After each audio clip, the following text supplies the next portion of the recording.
Assalamualaikum dan salam sejahtera. Anda sedang menyaksikan Niaga Awani bersama saya Nina Rozman. Seperti biasa jam ini kami akan bawakan pelbagai perkembangan terkini niaga ekonomi termasuk pasaran tempatan bersama ahli panel jemputan, dan antara topik utama yang akan kami mulakan mengenai bankrupt dalam kalangan usahawan. Sebanyak 1,787 kes kebankrapan babitkan usahawan Bumiputra direkodkan Jabatan Insolvensi Malaysia MDL bagi tempoh 2019 hingga September lalu, dan kita tahu lebih 1,000 daripada usahawan yang menjadi tunggak kepada pemacu ekonomi negara untuk kita lihat bagaimana untuk mereka keluar daripada situasi bankrupt ataupun elak daripada situasi bankruptsi bergerak ke hadapan. Sudah tentu saya mempersilakan tetamu kita untuk mengulas lebih lanjut adalah Nur Syahrin Hamidun, merupakan Presiden Dewan Perniagaan Melayu Malaysia DPMM. Saya nak ucapkan terima kasih Encik Syahrin kerana sudi meluangkan masa bersama kami. Kalau kita lihat daripada data Insolvensi Malaysia mengatakan lebih 1,700 usahawan bankrupt sejak 2019 hinggalah September lalu. Nah, jadi kita sudah melalui fasa pandemik, fasa krisis kesihatan PKP menyebabkan tiada perniagaan dijalankan ataupun diberhentikan seketika. Jadi adakah para usahawan mengalami downfall dan tak mampu nak bangkit semula, atau ada punca lain yang mendorong kepada angka ini? Ya, terima kasih. Sebenarnya ada banyak faktor yang menyebabkan keadaan ini berlaku. Kita tidak boleh nafikan bahawa kesan dari PKP masih lagi membelenggu usahawan-usahawan ketika ini.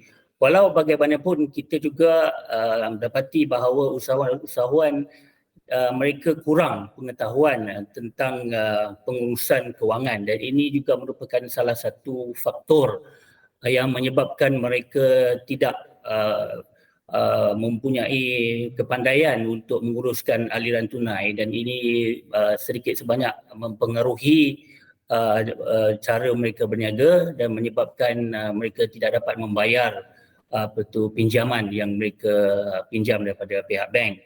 Dan kita di Dewan Perniagaan Melayu Malaysia mengenal pasti masalah ini, dan kita juga ada menyediakan latihan-latihan kepada usahawan-usahawan kita, dan kita pergi melawat mereka, dan kita memang rasa ada ramai usahawan-usahawan, especially usahawan-usahawan kecil yang memang tidak tahu even nak letak costing pun.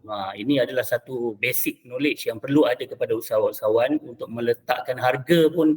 Kadang-kadang mereka tidak memasukkan faktor kos-kos sampingan yang perlu dikira, menyebabkan mereka tidak dapat cover kos operasi dan juga kos jualan itu sendiri. Baik, seperti yang Encik Syahrin kongsikan bahawa ada latihan-latihan untuk mengajar mereka, mendidik mereka tentang literasi kewangan terutamanya. Jadi kita nak lihat lebih terperinci bagaimanakah strategi terbaik bagi kurangkan kadar bankruptsi dalam kalangan usaha Bumiputra yang baharu, mahupun sudah tentu kita nak lihat daripada segi apa bentuk program, insentif ataupun inisiatif latihan yang sedia ada atau perlu ditambah baik untuk kita bantu mereka. Okey, sebenarnya Dewan Perniagaan Melayu Malaysia, kita ada berhubung rapat dengan agensi-agensi kerajaan, antaranya AKPK. Ya, jadi kita sentiasa berhubung dengan AKPK macam mana untuk menyelesaikan masalah-masalah usahawan, dan kita dapati hasil daripada hubungan yang baik, collaboration yang baik antara Dewan Perniagaan Melayu Malaysia dengan AKPK dan juga agensi-agensi lain yang membantu seperti Tekun, ya, SME Corp, Bank Rakyat, dan kita sentiasa berhubung bagaimanakah caranya untuk membantu usahawan-usahawan ini, dan mereka apabila kita telah memberi latihan-latihan cara pengurusan aliran tunai yang betul, macam mana untuk meletakkan kos, macam mana. Jadi kita dapati ada improvement tentang masalah bankrupt ini. Namun begitu, kita juga ingin mengambil kesempatan untuk mengucapkan berbanyak terima kasih kepada pihak kerajaan kerana kalau dulu bankrupt 30,000 orang dah bankrupt, jadi dinaikkan kepada 50,000, dan baru-baru ini kerajaan dah naikkan kepada 100,000. So ini secara tidak langsung dapat membantu usahawan-usahawan yang mengalami masalah untuk membayar pinjaman, kerana kita tahu rentetan daripada tidak boleh membayar pinjaman bank ini, ada banyak lagi masalah lain timbul, terutamanya mereka mungkin pergi ke Along, dan ini akan timbul isu lain, iaitu isu sosial pula kan. Dan juga seperti kita tahu, sekiranya seseorang itu bankrupt, maka dia akan di blacklist. Jadi kalau usahawan ni di blacklist, saya rasa mereka seperti jatuh ditimpa tangga lah.